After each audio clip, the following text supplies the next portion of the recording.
Howdy. Today we're selecting characters for an upcoming Sword and Sorcery campaign. The first character we're selecting is Thorgar.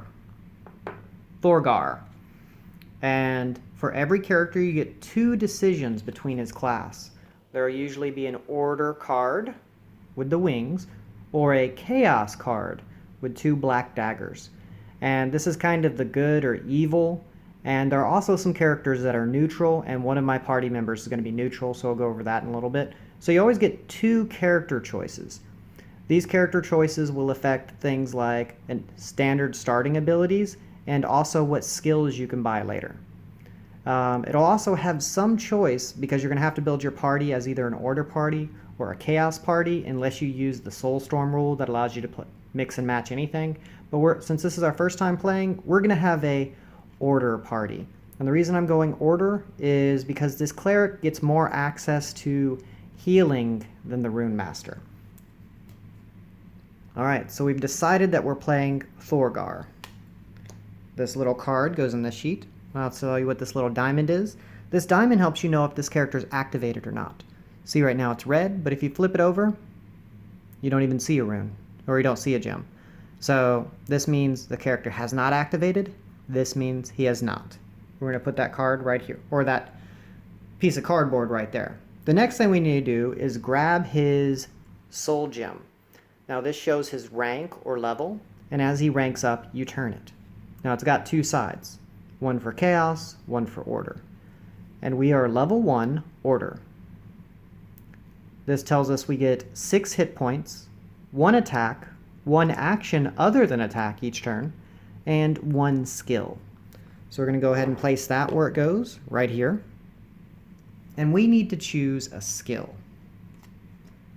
So let me grab his cards. I get some choices now.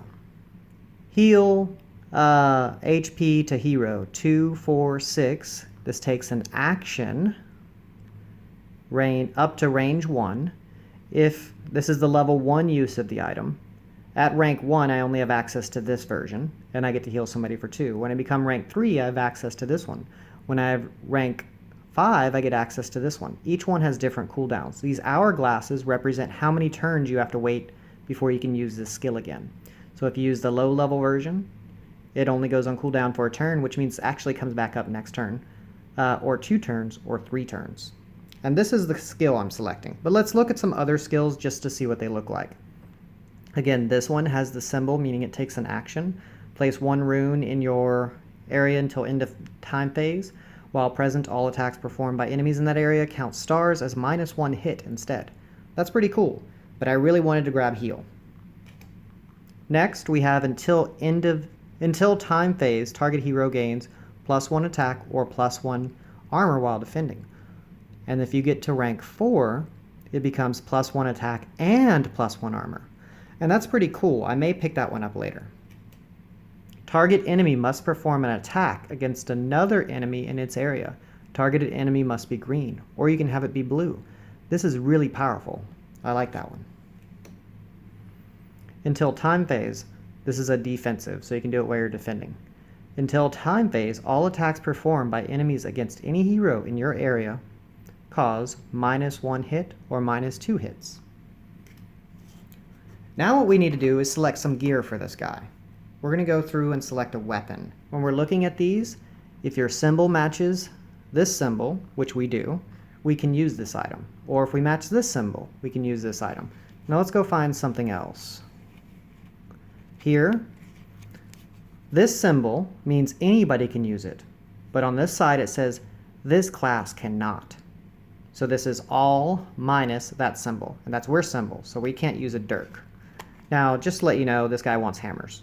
So, let's see, that's a hammer. Let's see what else he could use. A staff. Staff does 3 blues, and this symbol here means it's a 2-hand weapon. Let's go look at this. This means a main hand or an offhand.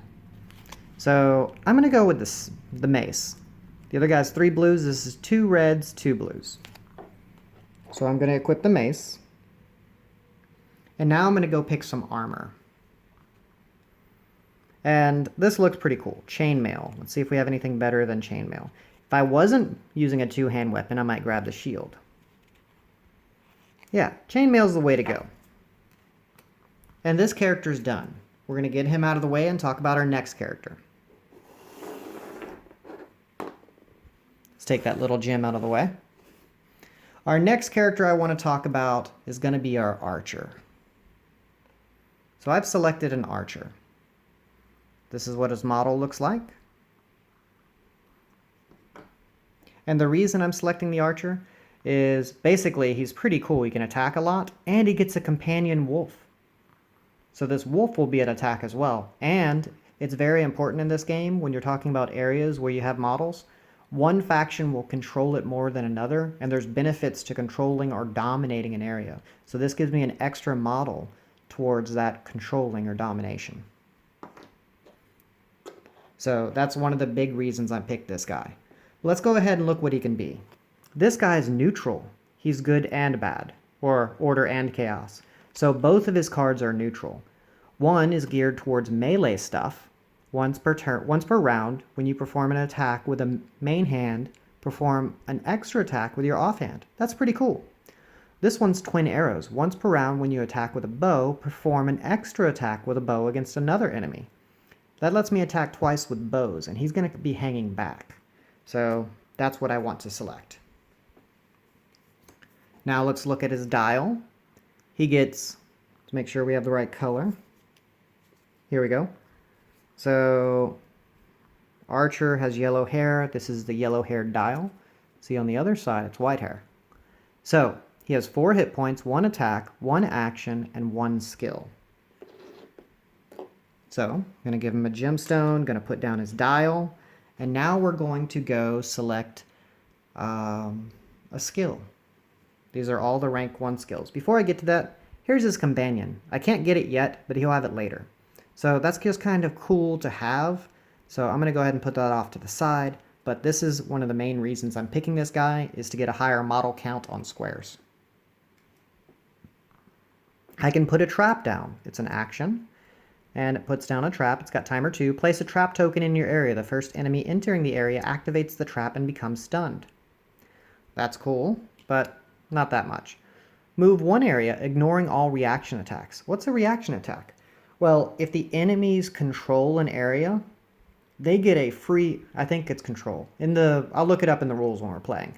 But I believe when they control an area, they get a reaction attack or a free attack against you if you leave their area. So it's hard to get away. This lets you get away from people even if they're controlling the area, so when you're outnumbered.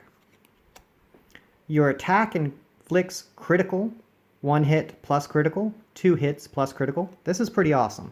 That's what I'm going to be selecting.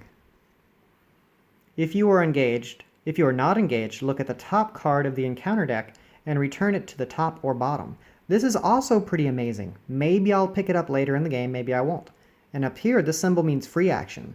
That means you get to do this for free. It doesn't cost you any actions. So you could do that every turn because it only goes on cooldown for 1 turn. So every turn you get to look at the top of the encounter deck if you're not in combat. And I'm planning on keeping him out of combat. So that's pretty cool. I do want to grab that later. All right, this guy's done. Let's get him out of the way. All right, next up, we have, I believe, let me find her name card. She should be around here somewhere.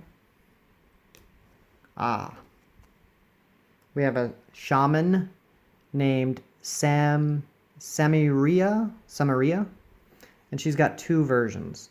Basically, she's got one version that does a whole lot of totems, and another version that lets her get to bear form eventually. And I really want bear form. Bear form's cool. So later in the game, I'll go ahead and show this. And the reason I'm selecting this one, it's the one with wings. I can't select chaos cards anyway, because I have to select order because of the wings, because we went with a chaos party. Later in the game, I get to put this down over my card. And when you're in bear form, you get extra health per soul rank or level. You get an extra action. You get a cool attack that is XX, which is based on your level. You get a cool bite attack, The bear is pretty cool. So this kind of gives me a tank. This character is kind of a druid. That's what it says on the card. So I can do some healing, I can do some spells, and I can also change into an awesome bear. And the cool part about the bear counts as 2 for my model count on an area. So I'm doing lots of things to get my model count up so I can get the advantages of controlling or dominating an area. Of course, she'll get a little stone, and she gets a crystal. She has 5 hit points, 1 attack, 1 action, and 1 skill. So we have to choose a skill for her. Let me go ahead and put that down for her. The skill, let's look through. Until end of time phase, target enemy gets -1 attack, -1 shield. That's pretty cool, and it's a free action. I'm liking that, and it's range 2. If you are not engaged, look at the top card of the encounter deck. Ooh, I could have 2 people do this. I could cycle away all the bad encounters. That's something to think about later. Apply the effect to all heroes in your area. Heal, remove 1 body condition, heal. I really wanted a secondary heal. For each enemy in range, roll a red die. He suffers 1 HP per act, becomes stunned. He becomes, slowed or becomes stunned. That's pretty cool, but I'm going to pass on that one. And now I didn't really think about it, but I think all these 3 look cool. If you are not engaged, look at the top card. That's a free action. So I could cycle away the stuff I don't like. But I think, I don't know, that's just so cool. See, she could heal. But she could do this every turn.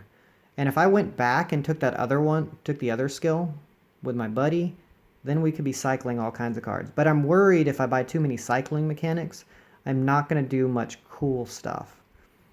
So I think I'm going to go with... these are all good.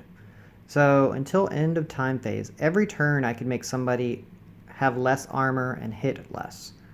I think that's pretty amazing. Healing's pretty cool, or remove a body condition. And the reason I originally took her is so I could back up and heal my buddies.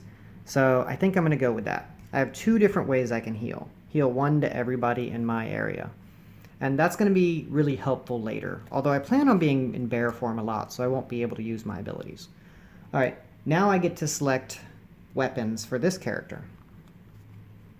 Looking for anything that's an all. Nope, the only thing I have available to me is, because everything says no to my class, is this staff. Luckily, there's 2 starting weapons that allow for this type of symbol. So she's going to take a staff, and now she has to choose armor. She wants the heaviest armor she can get. Light armor, mage armor, studded leather. We're going to go with studded leather. And there's my party selection.